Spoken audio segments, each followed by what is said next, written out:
Welcome to Nasdaq TradeTalks. I'm Jill Malandrino, global markets reporter at Nasdaq. Joining me at the MarketSite studio, we have Maddie Radner, director on Nasdaq's Market Intelligence Desk, for a review on the key news items that are moving the markets this week. Clearly, earnings, FOMC, and we'll also take a look at the small cap and large cap divergence. Flipping slides again. Maddie, it's great to see you as always. Welcome back to TradeTalks. And really, this has been the Super Bowl, I guess, of the fourth quarter and full year earnings season. Not only do we have 5 of the 7 Mag 7s reporting, we also got the FOMC rate decision this week. Anything notable? Yes, so this week the earnings season has really ramped up. Earnings is really driving the overall performance of the U.S. equity market. We're seeing 5 mega cap tech companies with a combined market value of over 10 trillion reporting or to report earnings this week. That really shows you how concentrated the market is right now. We did see a slight pullback in some of these names over the past couple of days, and that really affected the market. We saw a little bit of a decline over the US indices. Yesterday, we also saw the FOMC statement come out. That statement provided certainty that a rate cut will really not happen in March. The cuts will come down the line, but it provided a little bit more clarity that the market pricing in about a 50% chance of a cut in March needed to decline a little bit. So now we're seeing about a 35% chance of a cut in March. The Fed really wants to see evidence of a sustained decline in inflation, so they're willing to wait this out a little bit. Let's talk about small caps for a moment here, because they really got off the starting line this year, right? And we saw a reversal of that, the divergence, at least for the first month of January. What's going on with the small cap space after having a relatively strong start to the year? It feels like it's ready, set, go with small caps, and then kind of falls flat to the finish line. So unfortunately, the Russell 2000 is about 20% off its all-time highs. About 1,400 names in the Russell 2000 are down year to date, and about half of the microcap index is down. That said, after speaking to some of the smaller cap companies on Nasdaq, they're still a little bit confident. They know that rate cuts are coming. It's just a matter of when. So there have been pockets of outperformance with some of these small cap names, but it is a little bit more stock specific, company name specific. So hopefully we continue to see positive news coming out of those companies. Well, sometimes the stock picker market is a good thing. We're going to bring in Brian Joyce here, our managing director on Nasdaq's Market Intelligence Desk, for some chart talk. Brian, it's great to see you as always. Welcome back to Trade Talks. And to Maddie's point before, it really has been about this concentration of what we've seen in the Mag 7, 5 of them reporting this week, Apple, Amazon, and Meta after the close. I mean, you know, almost $10 trillion of market cap reporting this week. Let's take a look at Mag 7. Let's also take a look at semis as well.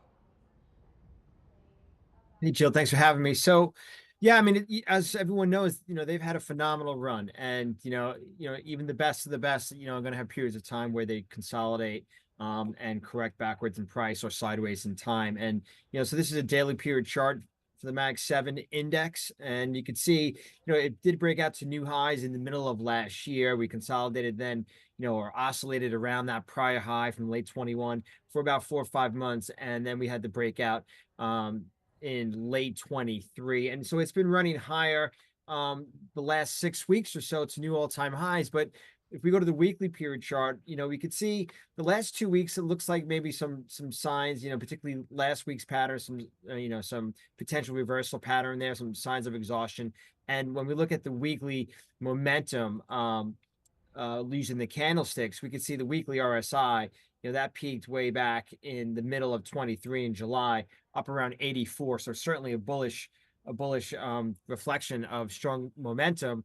But we can see now that as the index is making new highs, the weekly RSI is much lower. It's in the mid 60s. So that bearish divergence with momentum, and then last week's candlestick combined with this week's slightly negative candlestick, nothing too bearish yet. This week we did essentially reach new all-time highs, but it does showing signs to me that maybe just for a period of time we need to slow down a little bit here. And then if we zoom over to the SMH, which is the ETF for the semiconductors, we can see longer term, certainly a bullish constructive setup. Looks like a large cup and handle pattern right here being the handle, and then the breakout to new highs in late 23. But as you can see, last week's candlestick really jumps out. My colleague Max Cabasso came in, I believe he was on yesterday, but he came into the office on Monday talking about this setup And it really jumps out to me. So here's one of the biggest leaders, up 44% since October. The SMH up 135% from late 22, and it's showing, just really nasty, it's kind of reversal pattern right here with this week so far, a little bit of downside. So doesn't necessarily mean we're going to see a large pullback in price. It could be a consolidation in time, and there's a chance as well. This is just a head fake as well, and we could see run higher. But that's something I would keep an eye on with this group. Brian, let's talk about rates for a moment here. We know that the Fed has telegraphed higher rates for longer by taking that March rate cut off the table. How is the market reacting to it?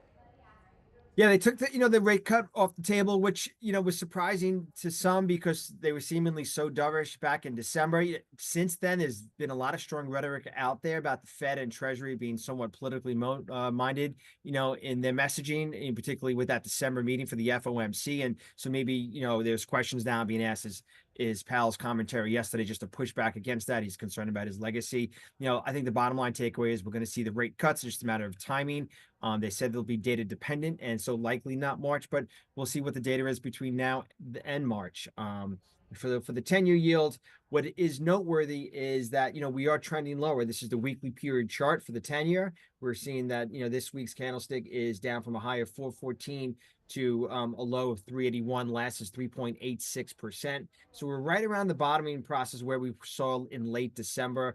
And that was a bit of a level that was noteworthy in May and June of last year, 2023. So I would say, this blue level, 380 to 385, that to me is definitely going to be key support. If that level were to break, I would be, concerned, or maybe have an expectation that we could see a move down towards like what we saw at the lows in 2023, around 3.25 to 330%. So I would keep that in mind if that, as a possibility, if this support breaks down. We certainly had that big downtrend from 5.02% in October all the way to 378 at year end in December. So that was a phenomenal move. And the risk is that we could see a similar kind of move in the upcoming months if we were to lose that 380, 385 support. So keep that in mind. And that certainly would be impactful for the banks, which, we could see, the regional banks ETF, the KRE, had a pretty significant move, down 6% yesterday, down to almost 7% today.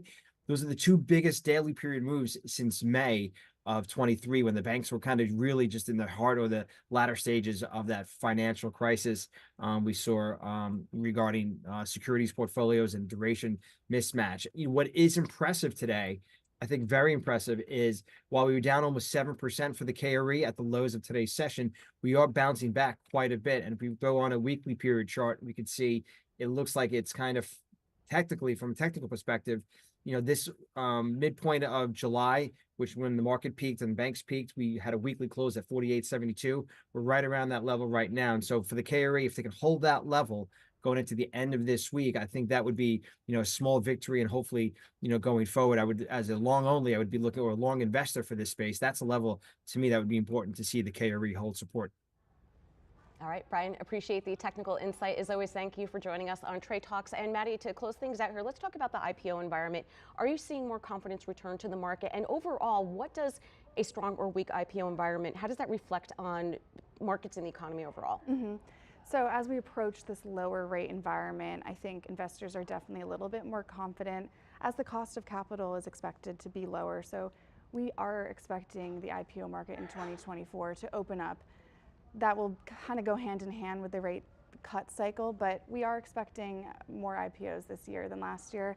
We do have a robust IPO pipeline. We have a large backlog of issuers who maybe didn't come to market last year, but they're keeping their financials strong. They're not letting them go stale. They're filing amendments. So we're just kind of waiting for that pocket to open up a little bit. We've had 19 IPOs so far across the US exchanges this year. This time last year, there were only about 8. So we are seeing a little bit of a normalization across the US equity market in terms of IPOs. So far, we've seen healthcare IPOs and financials IPOs. I think all eyes are on the next tech IPO. So that will really set the tone for how successful companies will go from there. All right, Maddie, appreciate the insight as always. Thanks for joining us on Trade Talks. And thanks for joining me. I'm Jill Malandrino, Global Markets Reporter at Nasdaq.